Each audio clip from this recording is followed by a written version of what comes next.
Welcome to my Meeting C++ 2019 lightning talk entitled Consistently Inconsistent. My name is Conor Hoekstra. I go by code_report on Twitter, and I work for an awesome team at NVIDIA called Rapids. We work on end-to-end data science that goes on the GPU. So if you're interested in that, check it out at rapids.ai.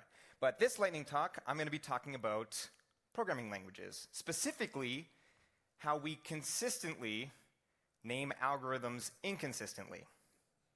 And I've tried to put this in sort of a rainbow format, from like red to orange to yellow to blue to green to purple. I'm not sure if anyone picked up on that. But I want to echo something that Diego, who's standing out just off behind the curtains, that he mentioned during the Conan C++ quiz, when he had one of the problems that had a reference to Erlang. And he said that we should all start being kinder to our other programming language colleagues that operate in other programming language worlds. I completely agree with this, and I want to add to it that not only should we be kind to them, but you should think about learning some of these languages that you might not be a big fan of. If you've watched any of my talks, I've only given 2 up till now, but if you've watched any of them, I've echoed the fact that learning Haskell is completely changing the way that I not only write C++, but that I understand C++.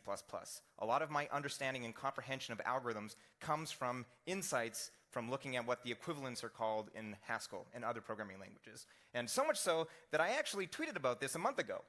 So I'm not sure how many of you saw this sort of Twitter trend where you would state your first language, which ones you've had the most difficulties with, etc. You'll note that number 4 has a category for totally hate. It made me very sad to see this because nobody else that I saw had none or I don't hate any programming languages. As you can see, I put I heart all PLs because I think we shouldn't be hating on other programming languages. Anyways, enough on that. At CVPCon, I gave a lightning talk on a similar topic to what I'm talking about right now.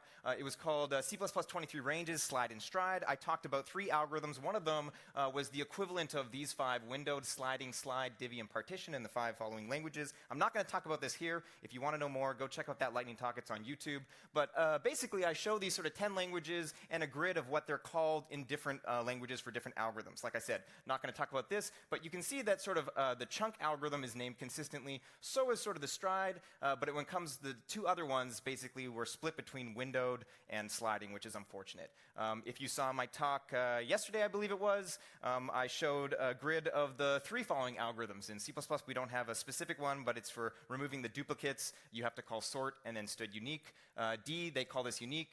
Closure, they call this distinct. And once again, you can see this is 10 languages here, and the colors, sure enough, show that we have not been consistent in the 2 algorithms that are up here. So the remainder of this lightning talk is going to be focusing on a few different algorithms showing these types of tables. So the first one is for the Python in algorithm. Most of you would argue that in is not an actual algorithm, but in many other languages there is an algorithm equivalent of this. This is when you have an element and a list of elements and you want a Boolean that's going to say whether or not that element exists in that list of elements. So in Python you just go element in list of elements and you're done. In D, this is called, unfortunately, the only algorithm that I've seen so far in D that I have a problem with, can find. I don't think that's great. In Haskell, maybe even worse, it's called a lem. I think short for element.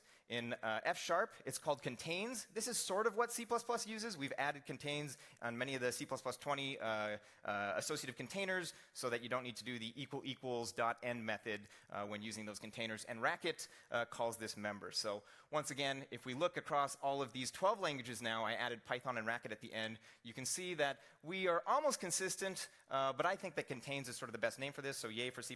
This isn't an algorithm, like I said. It's a method on a few of our data structures. The next we're going to take a look at is any_of. So some of you might have been thinking, oh, any_of is the algorithm that I just mentioned. Any_of does not take an element. It takes a unary predicate. So that's a difference. In Python, this is called any. In F#, this is called exists. And in Clojure, unfortunately, which I say often, it's called sum. What's the problem with this? If we take a look at all the other languages that we just saw, almost always this is called any.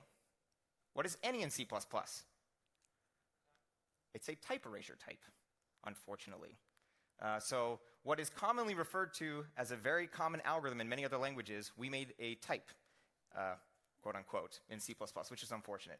On the other side, Scala did something similar. It's the base type for their sort of type hierarchy. and in Racket, it's a contract type. So we're not the only language to make this mistake, in my opinion, but I think any was a really bad choice.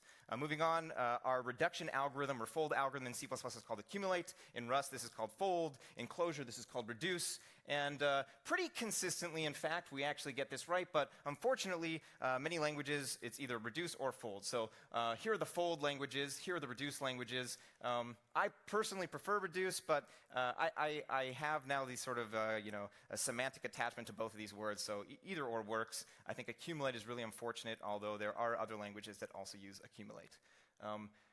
Not last but not least, this is second from the end, partial sum. This is the scan algorithm in C++ 17. We renamed this to inclusive scan. In D, this is called cumulative fold. I actually think this is a nice name because it says exactly what it's doing. Unfortunately, it's the only language that I found that calls it this.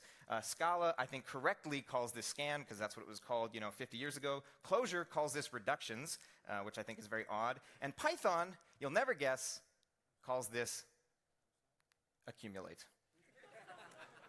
Wonderful. All right. So if we take a look at the 12 languages once again, you can see we're split sort of across the board.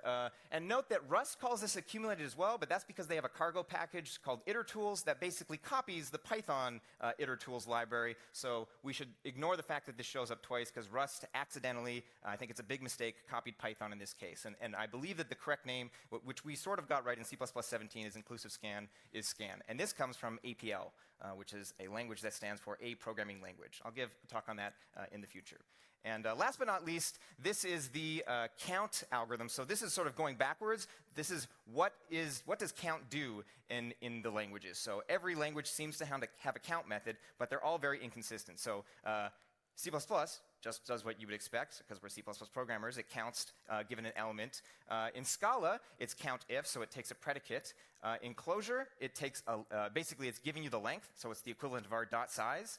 And in Haskell, it's like a frequency array, so giving you the count of all the elements. And if we take a look at this, it's really split across the board. So these are all the count if implementations. These are all the count implementations, and these are all the equivalent of our size implementations. So to sum up, as Kate Gregory had in her recent talk, naming is hard, let's do better. And we can do better by looking at the prior art in other programming languages. Thank you.